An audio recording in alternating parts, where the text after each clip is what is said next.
Ministry of Youth Affairs and Sports Government of India नि बानजायनायाव क'क्राझार मुलुगसोलोंसालिया सानसेनि हाबाफारिजों क'क्राझार मुलुगसोलोंसालिनि NSS इउनिट आरो माय भारतनि बानजायनायाव सिट भारत युथ पार्लामेन्ट हाबाफारि खुंफुंदों। बे हाबाफारिजों लोब्बा लाखिनानै 50 बोसोरनि हरखाबथि सुबुंखान्थि भारतनि थाखाय सोलोंनो गोनां आयदाखौ लानानै फरायसालिफोरनि बिबुंथिनि बादायलायनाय हाबाफारिया दिनै नैथि सान।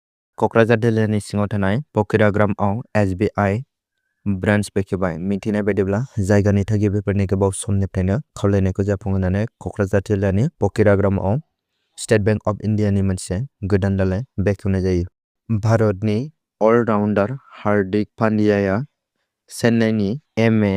चिदम्बरम स्टेडियामआव जिम्बाब्वेनि हेंथायै T20 बुहुम कापनि सुपार 8आव जोबोद मोजां गेलेनानै दिन्थिनानै होनो हादों, जेराव हार्दिक पान्ड्याया 23 बलाव 50 रान बानायदों। T20 बुहुम कापआव 5 नं बेट गेलेगिरि महरै गेलेनाय बे भारतनि क्रिकेटआ बयनिख्रुइबो हाफ सेन्चुरि बुनाय गेलेगिरिफोरनि फारिलाइयाव बयनिख्रुइबो गोजौसिनाव दं।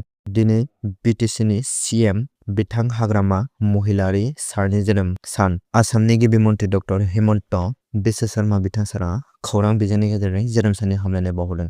आमेरिका इजराइलनि जथाय गाग्लोबनायाव इराननि सुप्रिम लिडार आयतुल्ला आली खामेनीनि जिउआ खहा जायो। मिथिनो मोननाय बायदिब्ला supreme leader Ayatollah Ali Khamenei थैखांनायनि उनावबो आमेरिका इजराइलनि सायाव गोख्रों खिथेर लाफिनगोन होनना इरानआ गोख्रों हुमखि होदों।